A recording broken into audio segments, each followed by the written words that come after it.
नमस्कार दोस्तों। कल हमने बात की थी हिंदी के सामान्य परिचय के विषय में। आज हम बात करते हैं संधि के भेद। बात की थी, संधि के भेद बताए थे 3, और 3 में सबसे पहले आता है नंबर 1 स्वर संधि। कौन सी संधि? स्वर संधि। बात करेंगे स्वर संधि का सामान्य परिचय, स्वर संधि के कितने भेद होते हैं। सबसे पहले मैं आपसे बात करता हूं स्वर संधि। तो देखो मित्रों, स्वर संधि की परिभाषा क्या होती है? दो स्वर वर्णों के मेल से उत्पन्न विकार को स्वर संधि कहते हैं। तो स्वर संधि की परिभाषा हो गई, दो स्वर वर्णों के मेल से उत्पन्न विकार को स्वर संधि कहते हैं। आगे बात करते हैं स्वर संधि की पहचान। तो देखो दोस्तों, स्वर संधि की पहचान, स्वर प्लस स्वर बराबर स्वर संधि। स्वर संधि की पहचान क्या बताई? स्वर प्लस स्वर बराबर स्वर संधि। कौन सी संधि? स्वर संधि। आगे बात करते हैं दोस्तों स्वर संधि के भेद या प्रकार। स्वर संधि के भेद या प्रकार। स्वर संधि के भेद या प्रकार। तो भैया स्वर संधि के भेद या प्रकार पूछेगा तो बताने 5, संधि के भेद पूछेगा तो बताने 3, स्वर संधि के पूछेगा तो बताने 5। कितने बताने? 5। अब देखो ये 5 कौन कौन से होते हैं।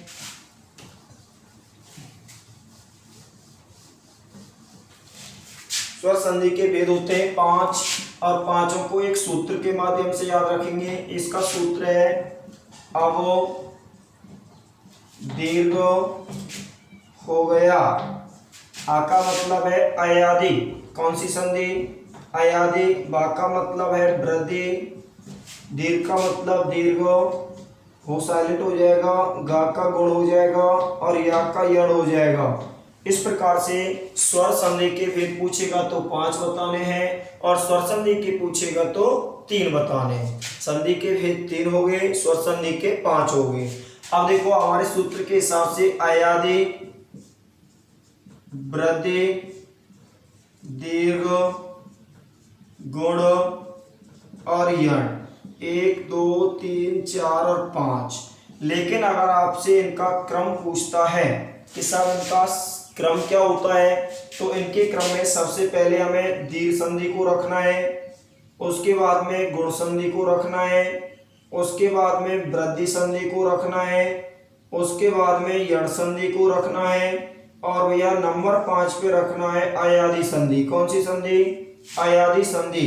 तो यहाँ पर देखो सूत्र के माध्यम से अवदीर्घ हो गया, और आगे बात करेंगे क्रम पूछेगा तो अयादि, गुण, वृद्धि, दीर्घ और यण हो जाएगी। अब उसके बाद में हम बात करते हैं स्वर संधि को पहचानने का तरीका। एक ट्रिक बताऊंगा, समझना ध्यान से, उसमें आपकी स्वर संधियां क्लियर हो जाएंगी। अब देखो इधर,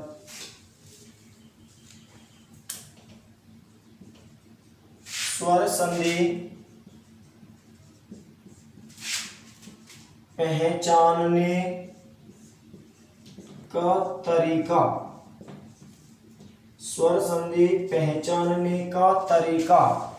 अब इसमें मैं आपसे बात करता हूं, हमने इसमें पढ़े थे स्वर वर्ण कितने होते हैं व्याकरण में। ऊपर हम बता चुके हैं वर्ड विचार में, या नहीं बताए तो दोबारा समझना। हिंदी व्याकरण में स्वरों की संख्या पूछेगा तो 11 बतानी है। कितनी बतानी है? 11। देखो कौन कौन से? आ, ई, उ, रे, ए, ऐ, ओ और औ। तो भैया स्वरों की संख्या कितनी है? 11। अब बात करते हैं 11 स्वरों की मात्रा क्या होती है साहब। कौन से स्वर की मात्रा कैसे लगाई जाती है? तो इस स्वर की कोई मात्रा नहीं, इसकी इस प्रकार से छोटी की दर से बड़ी की दर से, छोटे ओ की, बड़े ओ की, रे की, छोटी ए की, बड़ी ए की, ओ की और औ की, इस प्रकार से इनकी मात्रा लगती है। अब बात करते हैं 11 स्वरों को 3 भागों में बांट देंगे। सबसे पहले एक भेद यहां से कर दिया, दूसरा यहां से यहां तक हो गया, और भैया तीसरा यहां से और यहां तक हो गया। 11 स्वरों को मैंने कितने भागों में बांट दिया? 3 भागों में। और इनके लिए हमें नाम दे दिया, नाम देना है 1, 2 और 3। नाम क्या दे दिया? 1, 2 और 3। आगे बात करते हैं इसमें। देखो उधर, अब यहां से हमें ट्रिक समझनी है नंबर 1। तो भैया ट्रिक नंबर 1 है, पहली है 1 + 2 बराबर होता है गुण संधि। कौन सी संधि? गुण संधि। अब इसे ध्यान से समझना, 1 + 2, इसका मतलब है यहाँ पर गुण संधि का उदाहरण समझेंगे। उदाहरण होता है रमा + ईस। इधर से मैंने आ निकाला, सामने से निकाली ई। अब मैं कह रहा हूं 1 + 2, इसका मतलब है प्लस से पहले। किससे पहले? प्लस से पहले। 1 का मतलब इनमें से कोई वर्ड मिल जाए, और 2 का मतलब इनमें से कोई वर्ड मिल जाए प्लस के बाद। तो संधि कौन सी करनी है? गुण संधि। तो देखो, रमा में से आ निकाला, ये पहले में आता है, ई आती है दूसरे में, तो पहले के बाद दूसरा आने पे गुण संधि करना है। पहचान नंबर 2, अगर मिले 1 + 3, तो यहाँ पे हमें संधि रखनी है वृद्धि संधि।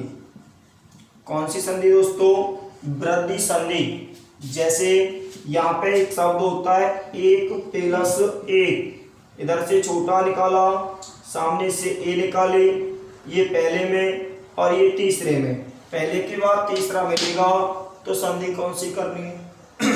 दोस्तों संधि करनी है वृद्धि। आगे बात करते हैं तीसरी, 1 + 1 या 2 + 2 मिलता है, तो संधि करनी है दीर्घ संधि। कौन सी संधि? दीर्घ। जैसे यहाँ पे शब्द होता है नदी + ईस, इधर से ई निकाली, सामने से ई निकाली, ये भी दूसरे में और ये भी दूसरे में, दूसरे के बाद दूसरा मिल गया, संधि कौन सी करनी है? दीर्घ संधि। चौथा, 2 + 1 या 3, तो यहाँ पे संधि करनी है यण संधि। कौन सी दोस्तों? यण। जैसे शब्द होता है अति + अधिक, यहाँ से ई निकाली, सामने से आ, ये दूसरे में, ये पहले में, तो दूसरे के बाद पहला आएगा, तो संधि कौन सी करनी है? यण संधि।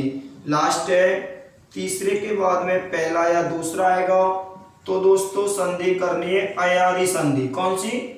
अयारी संधि।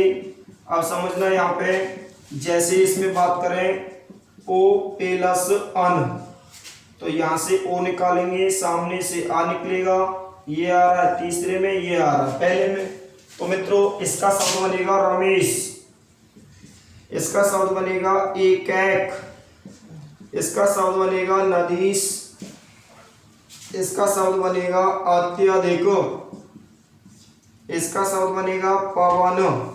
तो इस प्रकार से ये हमारी 5 संधियों के उदाहरण क्लियर है। 5 संधियों की पहचान यहाँ तक क्लियर हो गई दोस्तों। उसके बाद में बात करेंगे अगली वीडियो में, उसमें बताएंगे कि भैया 5 संधियों को अलग अलग पढ़ेंगे।